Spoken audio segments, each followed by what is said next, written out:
મારા વાલા પ્રિયો, ઈસુ ખ્રિસ્તના નામમાં હું તમને પ્રેમાળ શુભેચ્છા પાઠવું છું। પ્રભુ ઈસુ ખ્રિસ્ત એવા પ્રભુ છે જે તમારા પ્રત્યે પ્રેમાળ અને ચિંતિત છે। તે કેટલી હદ સુધી છે જાણો છો? એટલે સુધી કે તે તમારા પોશાક પહેર્યા છે તે પણ ઈસુ જોઈ છે। ઈસુ અમારા પોશાક પણ જોશે કે? આમ આશ્ચર્ય પામો છો? બાઇબલની અંદર ગીતશાસ્ત્ર 30 તેની 11મી કલમમાં પરમેશ્વરનો માણસ જે રાજા દાઉદ છે તે શું કહે છે જુઓ।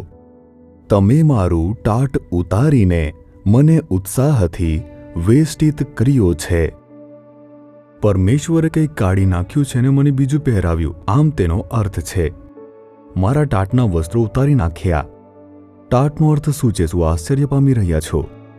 તમે જુઓ, પહેલાના સમયમાં, જૂના કરારના સમયમાં જે રાજા હતા અથવા પ્રબોધક હતા તેવા જે લોકો હતા તેમને જ્યારે અસહ્ય સમસ્યાઓ, દુઃખો અને પાપનો સામનો કરવો પડતો હતો, તેઓ પરમેશ્વરને આત્મસમર્પણ કરવા અને કબૂલ કરવા અને પ્રાર્થના કરવાના સંકેત તરીકે આ જે ટાટના વસ્ત્રો હતા તે પહેરતા હતા। ટાટના વસ્ત્રો પહેરીને રાખ પર બેસતા હતા, તે વિશે બાઇબલમાં લખાયું છે। અને તેઓ પ્રાર્થના કરતા। જો પૂછો ટાટના વસ્ત્રો કેવા હોય છે, તો જે મોટા કોથળાઓ હોય છે જેની અંદર આપણે ડાંગર, ચોખા વગેરે જે રાખવામાં આવે છે, તે જે મોટા કોથળા હોય છે તે કોથળાનો ઉપયોગ કરીને વસ્ત્ર સીવવામાં આવે છે। કલ્પના કરી જુઓ, તે ખૂબ જ ડિસ્કમ્ફર્ટેબલ એટલે અસ્વસ્થતા ભર્યું રહેશે, તેનાથી ખંજવાળ આવશે, તેમાં સારું ન લાગશે। ટાટથી બનેલા વસ્ત્રો, અને તેને ટાટ કહેવામાં આવે છે। પરમેશ્વર સમક્ષ પોતાને નમ્ર બનાવવાના સંકેત તરીકે તેઓ ટાટને પહેરે છે। રાખ પર બેસીને પ્રભુને જોઈને પ્રાર્થના કરશે, પોતાને તેઓ નમ્ર બનાવશે, પરમેશ્વરને શરણાગતિ આપશે અને પાપોની માફી માગીને આશીર્વાદ મેળવશે। આ જૂના કરારના દિવસોમાં બન્યું હતું। હવે આપણે ટાટ પહેરવાની જરૂર નથી। હવે આપણે આપણા હૃદયમાં પસ્તાવો કરીએ તે પૂરતું છે, હૃદયમાં નમ્ર બનીએ તે પૂરતું છે।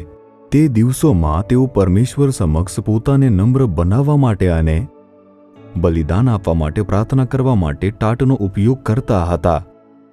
તે પહેરવાથી ડિસ્કમ્ફર્ટ લાગતો હતો, ખંજવાળ આવતી હતી, તે પહેરીને સારું ન લાગતું હતું, પરંતુ હું ખાસ વસ્તુ માટે, પ્રાર્થના કરવા માટે નમ્ર બની જાઉં છું, આ કહેવાની તે એક નિશાની હતી। જે રાખ હોય છે તેઓ તે રાખ ઉપર પણ સૂઈ જતા હતા।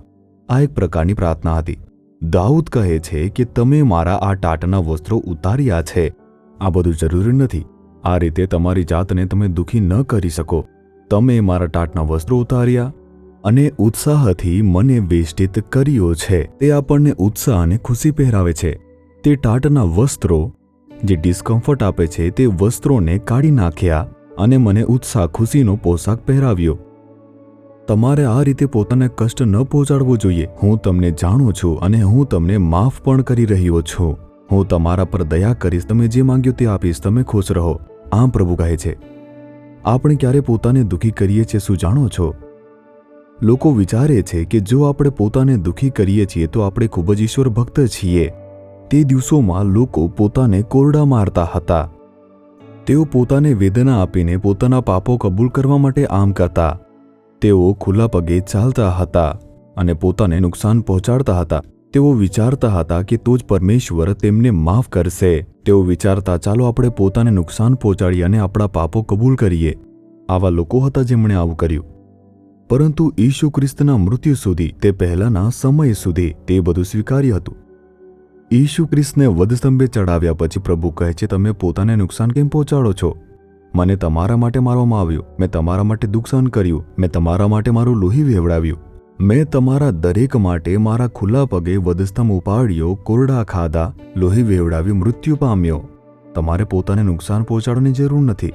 તમે વિશ્વાસ સાથે આવો, તમારા હૃદયને નમ્ર બનાવો, પ્રાર્થના કરો, પૂરતું છે। હું તમને ઉત્સાહના વસ્ત્રો પહેરાવી શણગારીશ। એ પ્રભુ છે। તમને ટાટની જરૂર નથી દીકરી, ટાટની જરૂર નથી દીકરા। તમે પોતાની જાતને જે કષ્ટ ન પહોંચાડો, બસ વિશ્વાસથી પ્રાર્થના કરો, તે પૂરતું છે। મેં વધસ્તંભ પર બધું જ સહન કર્યું છે। હું તમને આનંદથી ભરીશ, આમ પ્રભુ કહે છે। અને આજે પણ હું તમને ઉત્સાહના વસ્ત્ર પહેરાવીશ, આમ પ્રભુ કહે છે। તેથી તે તમારા ટાટના વસ્ત્રો ઉતારે છે। પ્રભુ ટાટના વસ્ત્રો ઉતારીને તમને ઉત્સાહના વસ્ત્રો પહેરાવે છે। કેટલો મોટો આનંદ છે! પ્રભુને જોઈને કહો કે હે પ્રભુ, હું મારી જાતને નુકસાન પહોંચાડીશ નહીં, હું મારી જાતને ઈજા પહોંચાડીશ નહીં.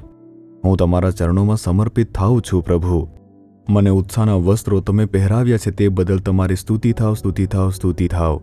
હે પ્રભુ, જે પણ પુત્ર અને પુત્રી આ રીતે પ્રાર્થના કરે છે તેમને સ્પર્શ કરો અને આશીર્વાદ આપો.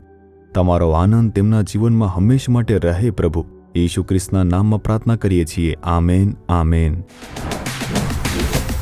જીસસ રિડીમ્સ ગુજરાતી યુટ્યુબ ચેનલને સબસ્ક્રાઇબ કરો. દરેક નવા કાર્યક્રમની માહિતી મેળવવા માટે બેલ આઇકન પર ક્લિક કરો.